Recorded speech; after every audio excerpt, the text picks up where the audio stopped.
75 की गणना कहां हुई, किस ज्योतिषी ने की, मुझे नहीं पता। मेरे हिसाब से 75 नहीं है, लेकिन 75 वाली फील में अपनी बात रखूंगा। बुलबुल को गुल मुबारक, गुल को चमन मुबारक, रंगीन तबीयतों को रंगे सुखन मुबारक।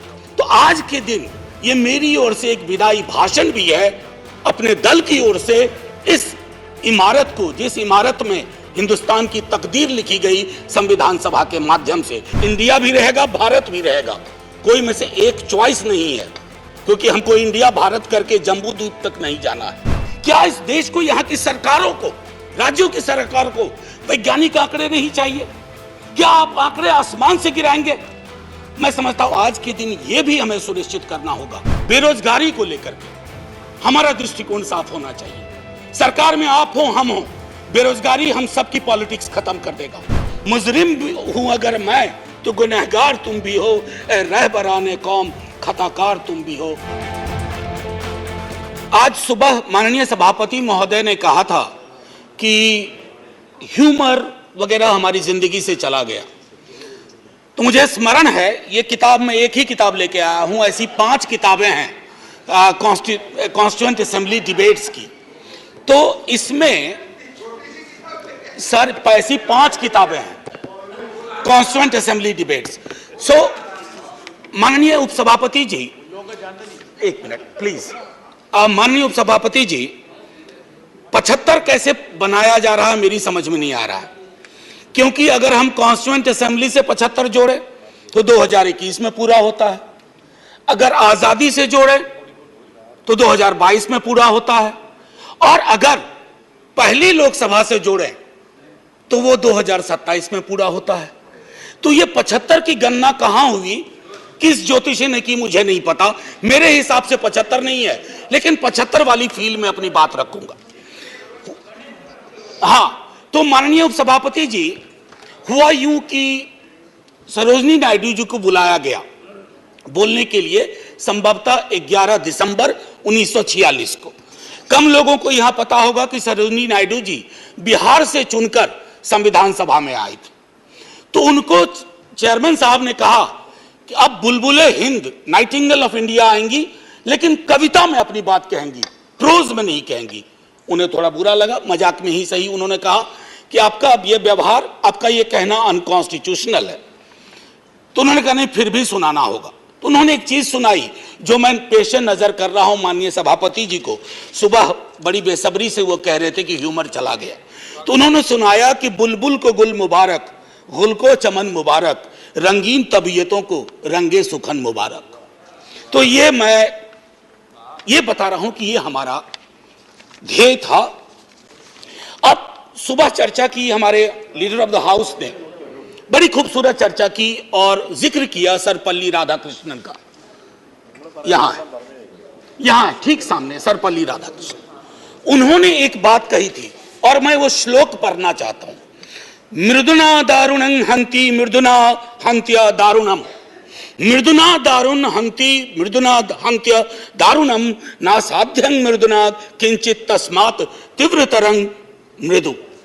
इसका आशय यह है माननीय सभापति, उपसभापति जी, कि अग्रेशन से, अग्रेसिव बिहेवियर से आप चीजें हासिल नहीं कर सकते। इस देश में मेरे विद्वान साथियों ने उधर से उपलब्धियां गिनाई, हमारे कुछ विद्वान साथियों ने यहां से कमियां गिनाई। मैं दोनों के बीच में चुनौतियां गिनाना चाहता हूं। चुनौतियों की वजह से आज हम यहां हैं, और सिर्फ हम ही नहीं हैं, 140 करोड़ लोगों का यह भवन है, चाहे नया वाला हो या पुराना वाला हो। तो आज के दिन ये मेरी ओर से एक विदाई भाषण भी है, अपने दल की ओर से इस इमारत को, जिस इमारत में हिंदुस्तान की तकदीर लिखी गई संविधान सभा के माध्यम से। और वो तकदीर लिखने वाले संकीर्ण दायरों में नहीं सोचते थे। मैं उस पर आऊंगा थोड़ा 2 मिनट के बाद। माननीय सभापति जी, बहुत चर्चा होती है, 47 में बंटवारा हुआ था इस देश का। बंटवारे के बावजूद उतनी घृणा, उतनी नफरत, पीड़ा के बावजूद नहीं थी। अभी हाल में एक रोमिला जी की किताब आई, वो कहती हैं बड़ी खूबसूरती से, have we moved from integrated nationalism to segregated nationalism?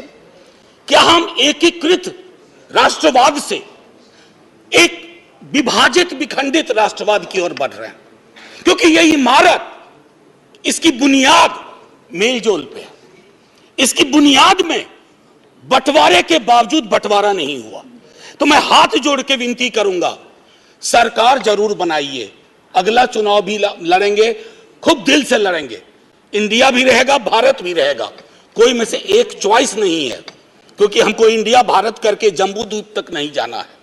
मैं सिर्फ इतना कहूंगा कि वो जो मेलजोल की सीमेंट है उसका खात्मा हो रहा है, उसको बचाइए। माननीय सभापति जी, मैं दो व्यक्तियों के मध्य में अपनी कुछ बात रखना चाहता हूं। संविधान सभा में ऑब्जेक्टिव रेजोल्यूशन जवाहरलाल जी लेके आए, और संविधान सभा में जब ड्राफ्ट सबमिट हुआ तो बी.आर. अंबेडकर ने वो ड्राफ्ट सबमिट किया। तो मैं सिर्फ कहता हूं, ऑब्जेक्टिव रेजोल्यूशन में बहुत सारी बातें थी, ये प्रस्तावना के बारे में, सॉवरेन डेमोक्रेटिक रिपब्लिक के बारे में काफी कुछ बोल चुके हैं, सॉवरेनिटी गिरवी ना चली जाए, मौलिक अधिकारों के बारे में।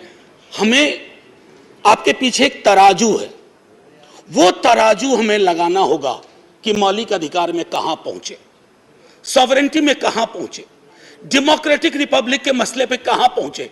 High flying words don't cover up our failures, let's not look for that. और एक मसला आया, उन्होंने एक जिक्र किया ओथ ऑफ टेनिस कोर्ट।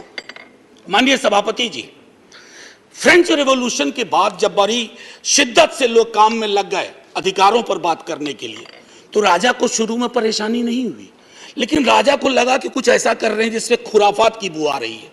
उसने क्या किया, दरवाजे बंद करवा दिए। जिस हॉल में वो लोग बैठते थे वो चले गए दूसरे दरवाजे रूम में, उसको भी बंद करवा दिया।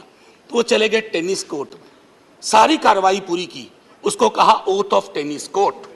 ओथ ऑफ टेनिस कोर्ट का जिक्र जवाहरलाल जी ने इसलिए किया था कि हमारे अंदर वो जज्बा हो, इमारत बनाने बिगाड़ने से इबारतें नहीं बदलनी चाहिए। हमारा जज्बा वही होना चाहिए जो ओथ ऑफ टेनिस कोर्ट में जवाहरलाल जी, हमारे फर्स्ट प्राइम मिनिस्टर, ने कहा। अब आते हैं कि बाबा साहब भीमराव अंबेडकर जी ने क्या कहा। माननीय सभापति जी, आप जिस इलाके से आती हैं, मैं जिस इलाके से आता हूं, वहां ये बातें बड़ी प्रबल है। आजादी का मूल्यांकन होगा तो इस आधार पर होगा कि राजनीतिक आजादी, सामाजिक आर्थिक आजादी में कितनी तब्दील हुई, अगर नहीं हुई तो क्यों नहीं हुई। उन्होंने कहा था कि एक दिन एक ज्वालामुखी बन जाएगा, और मैं उस ज्वालामुखी को बनते देख रहा हूं। वो इसलिए बनते देख रहा हूं कि जब मैं देखता हूं कि बिहार के जातिगत सर्वेक्षण पे देश के सॉलिसिटर जनरल कोर्ट में खड़े हो जाते हैं, तो मैं देखता हूं ब्लॉक करने की कोशिश हो रही है। यह एस्पिरेशनल वर्ग है, पिछड़ों की बड़ी आबादी, उसके एस्पिरेशन को आप सोशल डेमोक्रेसी के नजरिए से देखिए। जो बाबा साहब कह गए थे 31 में आखिरी हुई, उसके बाद पाकिस्तान बांग्लादेश बना। क्या इस देश को, यहां की सरकारों को, राज्यों की सरकार को वैज्ञानिक आंकड़े नहीं चाहिए? क्या आप आंकड़े आसमान से गिराएंगे? मैं समझता हूं आज के दिन यह भी हमें सुनिश्चित करना होगा कि हम इन आंकड़ों को लाएं, उसके आधार पर अपनी नीतियां तय करें। एक माननीय सभापति जी,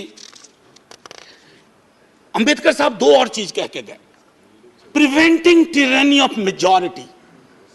मैं बार बार इस सदन में कह चुका हूं कि मेजॉरिटी बेहद आवश्यक चीज है, मेजॉरिटी के बिना सरकार नहीं चलती है, लेकिन मेजॉरिटी और मेजॉरिटेरियनिज्म में फर्क है।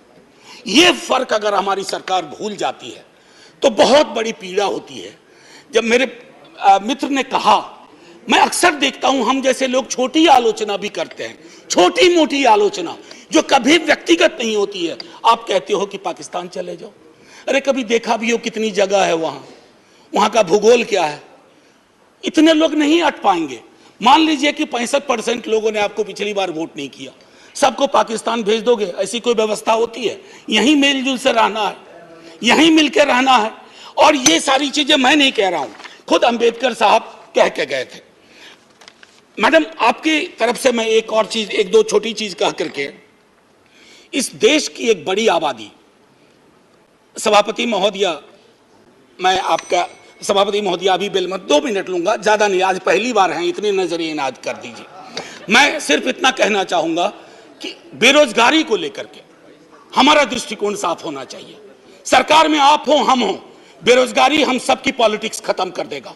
राइट टू एम्प्लॉयमेंट के लिए हम क्या सोच रहे हैं, और इस देश की एक बड़ी आबादी से देशभक्ति का जो प्रमाण पत्र हम मांगते हैं ना मैडम, वो कहीं चलेगा नहीं।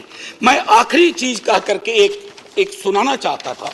मैं इसलिए कहता हूं, वो एक घर में 5 सदस्य हैं, उसमें हर 5वां सदस्य उस आबादी का है। अगर उस घर में उस 5वें सदस्य को आप एलिनेट करेंगे, दूर करेंगे, घर कभी महफूज नहीं रह सकता। और आखिरी में मैं साहिर को जाता हूं और वहीं खत्म कर दूंगा, आपको घंटी बजाने की जरूरत नहीं पड़ती। आओ कि आज गौर करें इस सवाल पर, देखे थे हमने वो हंसी ख्वाब क्या हुए। दौलत बढ़ी तो मुल्क में अफलास क्यों बढ़ा, खुशहाली आवाम के असबाब क्या हुए। जो अपने साथ साथ चले कुएदार तक, वो दोस्त वो रफीक वो अहबाब क्या हुए। क्या मोल लग रहा है शहीदों के खून का, क्या मोल लग रहा है शहीदों के खून का, मरते थे जिन पे हम वो सजाए याब क्या हुए। बेकस बरहनगी को कफन तक नहीं नसीब, वो बादा आए अतलसों के मुखाब क्या हुए। जमहूरियत नवाज बशर दोस्त अमन ख्वाह, खुद को जो खुद दिए थे वो अलकाब क्या हुए।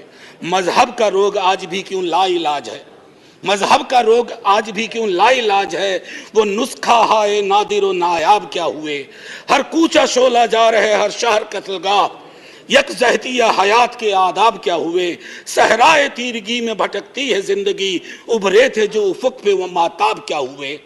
मुजरिम हूं अगर मैं तो गुनहगार तुम भी हो, मुजरिम हूं अगर मैं तो गुनहगार तुम भी हो, ए रहबराने कौम खताकार तुम भी हो।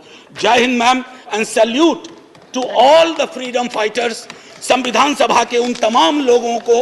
और मैं चाहूंगा कि सेंगोल के बगल में एक बड़ी आकृति में इनकी तस्वीरें वहां लगाई जाएं और हमें प्रेरणा देते रहें। जय हिंद।